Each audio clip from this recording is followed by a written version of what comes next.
उससे होने वाली भू आकृतियां। आंतरिक बल, जैसे कि हम लोग जानते हैं कि भूकंप आंतरिक बल की वजह से ही आती है।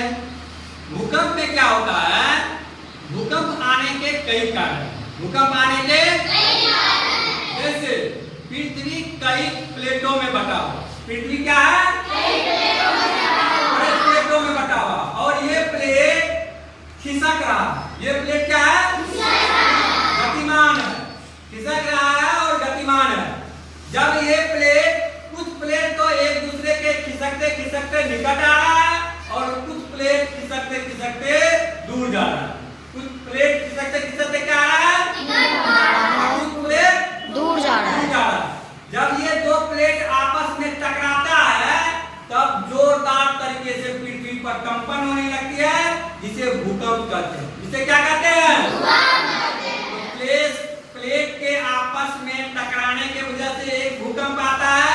दूसरा कारण भूकंप आने का है, जब पृथ्वी का ऊपरी वाला भाग जो है, परत जो है, भूपट्टी जो है, जहां पर कमजोर पड़ जाता है, वहां पर पृथ्वी के अंदर दबाव के कारण और ताप के कारण पदार्थ जो पिघला हुआ स्थिति में है, वह जहां पर पृथ्वी का ऊपरी परत कमजोर पड़ता है, वहां पर उसको तोड़ करके मैग्मा बाहर आ जाता है। मैग्मा क्या होता है, जब ये मैग्मा बाहर आता है तो पृथ्वी पर भूकंप आती है। तो पृथ्वी पर क्या आती है, पृथ्वी कांपने लगती है, भूकंप आती है।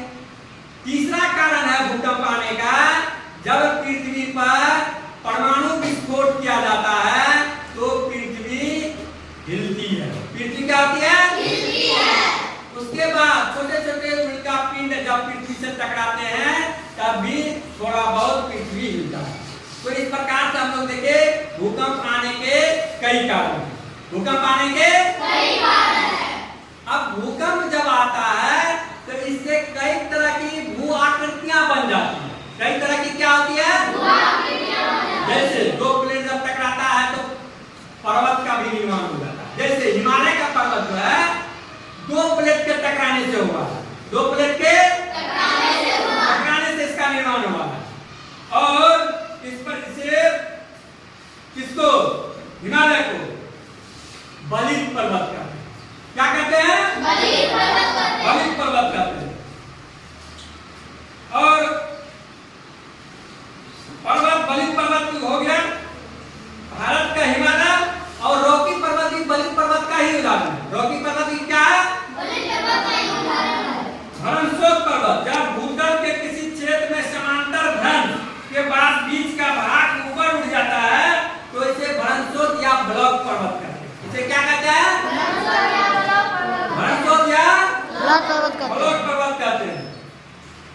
संचयन पर्वत, ज्वालामुखी द्वारा निकले लावा एवं अन्य पदार्थ जब ठंडा होकर के जम जाता है तो इसे ज्वालामुखी पर्वत कहते हैं। इसे क्या कहते हैं, या संचयन पर्वत या अवशिष्ट पर्वत।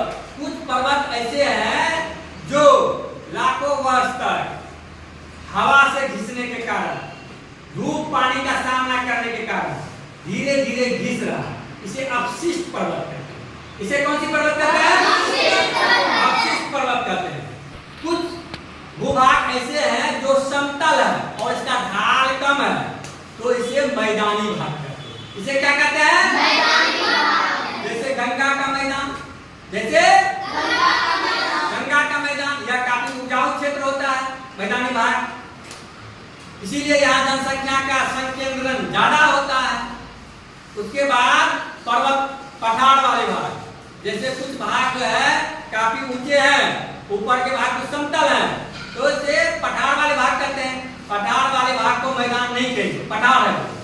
जैसे छोटा नागपुर का पठार, जैसे पामीर का पठार को विश्व का छत कहा जाता है। पामीर का पठार को तिब्बत में है, ये कहाँ है, तिब्बत में है। ये कहाँ है, तिब्बत में है।